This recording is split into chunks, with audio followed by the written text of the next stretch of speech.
Salut tout le monde! Qui aujourd'hui peut se vanter d'être à la fois un homme richissime, pilote de chasse avec le titre d'As, pilote de course automobile, athlète olympique et en passant inventeur et designer automobile? Bon, c'est sûr, c'est pas moi, sinon je serais pas là à vous faire des vidéos sur YouTube, hein, mais cet homme a bel et bien existé, et c'est un Français en plus. Allez, aujourd'hui on va parler de André Dubonnet, et si vous vous demandez si c'est un rapport avec l'apéritif du même nom, eh ben oui. Alors, avant de commencer, servez-vous un petit apéro si c'est l'heure, abonnez-vous et activez la cloche, et c'est parti!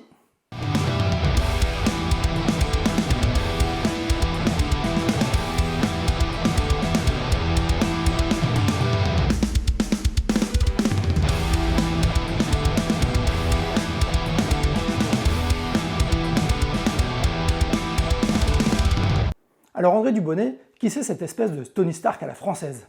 Eh bien en plus d'être un génie, playboy, philanthrope, milliardaire. Il est tout d'abord le petit-fils de Joseph Dubonnet, qui avait fait fortune dans le négoce de vin et avait inventé l'apéritif du même nom, un alliage de vin léger, d'herbes et d'épices, rendu célèbre par ses publicités.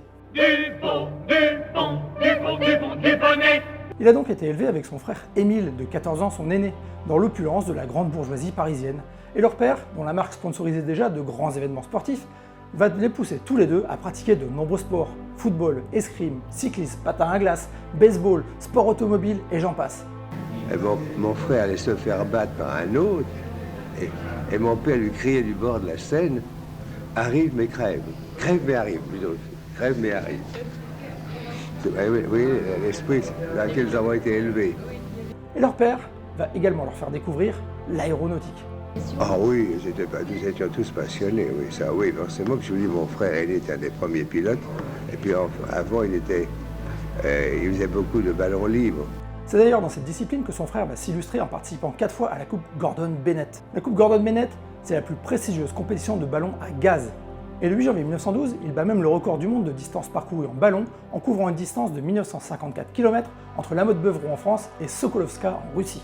Oui, et alors il faisait du ballon libre, et dans le fond, c'est lui qui a eu le record du monde de distance en ballon libre.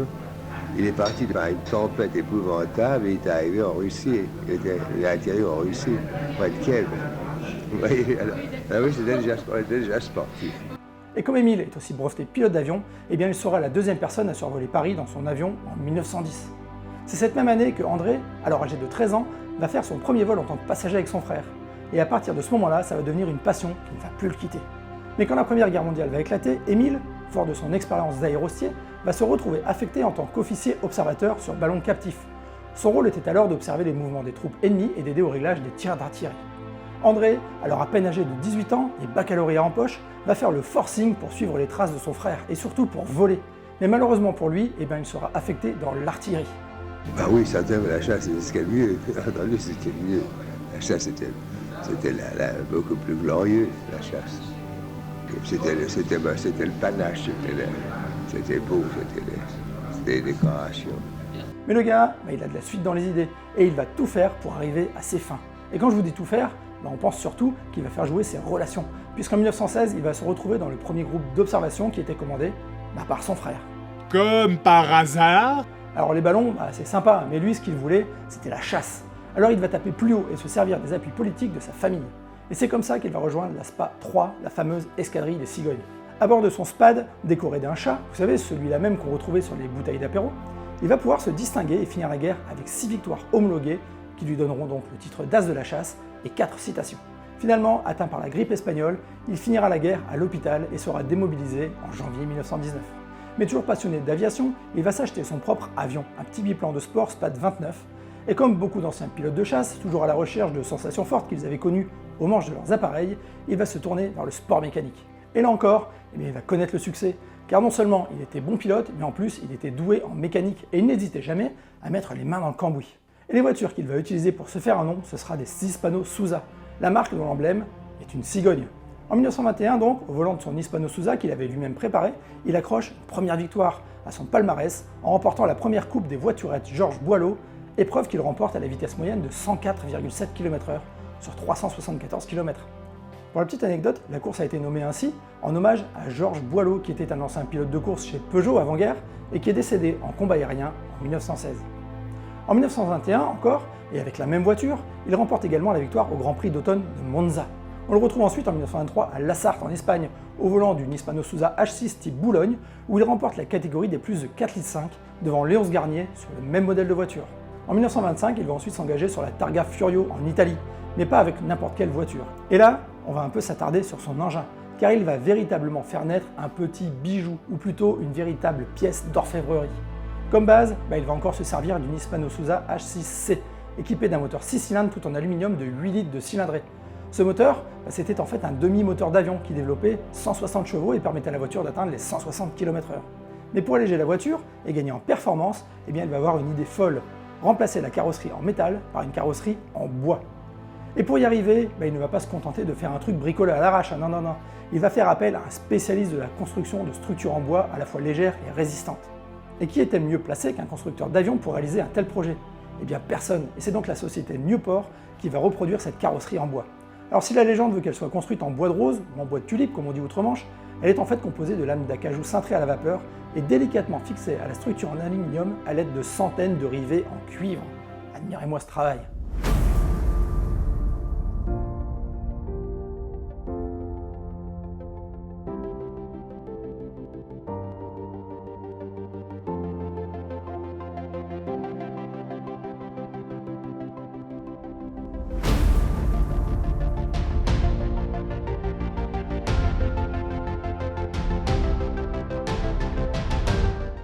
Alors même s'il ne remportera pas la victoire en Italie, où il ne se classera que 5e, il en aura quand même profité pour établir un nouveau record de vitesse, en faisant le Paris-Nice à la vitesse moyenne de 85 km/h. Alors ça peut paraître pas trop rapide avec les standards d'aujourd'hui, mais je vous rappelle quand même qu'à l'époque, il n'y avait pas d'autoroute, et que la majeure partie des routes nationales n'étaient même pas goudronnées. Et là tout de suite, le respect, il remonte d'un cran. Et pour la petite anecdote, si vous vous demandez combien peut valoir un tel bijou aujourd'hui, elle a été vendue aux enchères en août 2022 pour 10 millions d'euros. Mais on retourne donc en 1926, et comme Hispano Suza préfère maintenant s'orienter vers la production de voitures de luxe plutôt que de voitures de sport, Dubonnet, lui, va se tourner vers Bugatti, dont il deviendra un des pilotes officiels. Il se payera même le luxe de remporter la coupe Bugatti au Mans en 1928 sur sa Type 35, numéro 50. Mais après cette victoire, il va mettre fin à sa carrière de pilote, pour deux raisons bien distinctes. La première est plutôt surprenante, puisqu'en 1928, André Dubonnet va être sélectionné en équipe de France de bobsleigh pour participer aux Jeux Olympiques de Saint-Moritz.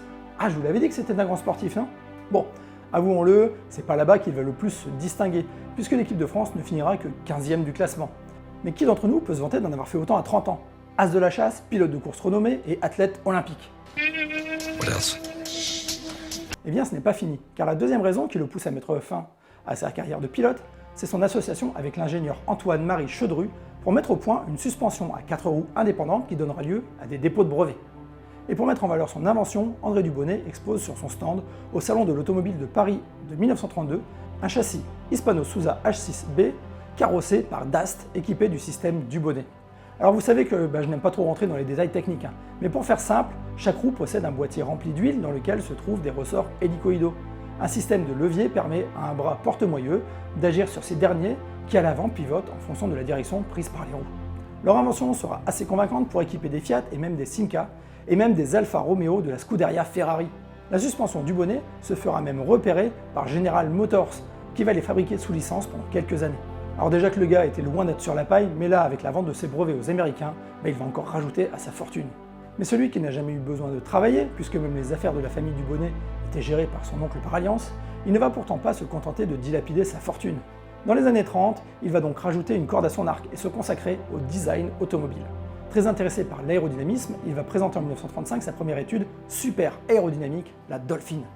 À partir d'un châssis-poutre, équipé bien sûr de son système de suspension indépendante et d'un moteur V8 Ford en position arrière, il va dessiner une voiture profilée en forme de goutte d'eau, avec des roues carénées et une dérive en forme de queue de poisson pour assurer la stabilité à grande vitesse. On peut aussi remarquer les aérations à l'arrière, qui étaient là pour le refroidissement du moteur bien sûr, mais qui font furieusement penser à des ouïes de requin. Pour monter à bord, si les passagers arrière, eux, peuvent passer par les portes latérales, comme tout le monde en fait, le conducteur et son passager, eux, devront passer par la porte frontale, oui, comme sur une Isetta 20 ans plus tard. Mais Dubonnet, lui, ne va pas se contenter de mettre des chiffres sur le papier, et pour prouver l'efficacité de son concept, il va mesurer la Dolphin à une Ford Type 68 équipée du même moteur sur le circuit de Montlhéry. Et sous le contrôle de l'Automobile Club de France, la Dubonnet Dolphin, pilotée par André lui-même, atteint la vitesse maximale de 174 km/h quand la Ford, elle, n'atteindra que 129. Autre test, sur une distance de 195 km effectuée à la même vitesse moyenne, la Dolphin a consommé 37% de moins que la Ford V8. Là encore, il va se faire remarquer par un Américain, et pas par n'importe qui, puisqu'il s'agit cette fois-ci d'Henry Ford. Et Henry Ford, toujours à la recherche de nouvelles idées, va lui racheter son prototype pour un programme d'études aérodynamiques. La Dolphin va donc traverser l'Atlantique et on n'en reverra plus jamais, disparu, corps et bien. Mais André Dubonnet avait atteint son but, démontrer la validité de sa conception. Enfin, en 1938, il va présenter son ultime chef-d'œuvre, la Xenia, en hommage à sa deuxième épouse décédée 2 ans plus tôt. Dessinée par Jean Andreau, puis carrossée par le célèbre Jacques Saoutchik, elle est basée sur un châssis moteur d'Hispano-Suiza H6C encore, et on remarque son aérodynamique très poussée, avec des roues carénées et un profil en os de sèche. Très en avance sur son temps, elle est dotée d'un pare-brise panoramique, comme on en retrouvera sur les américaines d'après-guerre, et des portes à ouverture coulissant vers l'arrière, comme on le verra plus tard sur la Cadillac Cyclone 20 ans après. Considérée comme un chef-d'œuvre de l'art déco, elle va rester dans la famille Dubonnet jusqu'en 1960, et après avoir été bien cachée pendant toute la guerre, elle va refaire surface en 1946. Elle passera ensuite par plusieurs propriétaires avant d'atterrir définitivement dans le garage de Peter Mullin, ou plutôt dans son musée, pas très loin de Los Angeles.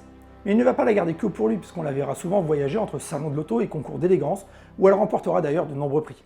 Voiture la plus élégante à Pebble Beach en 2000, premier prix à Greenwich en 2001, plus belle automobile à Goodwood en 2009, premier prix au concours d'élégance de Windsor en 2016, et enfin premier prix à Chantilly en 2022.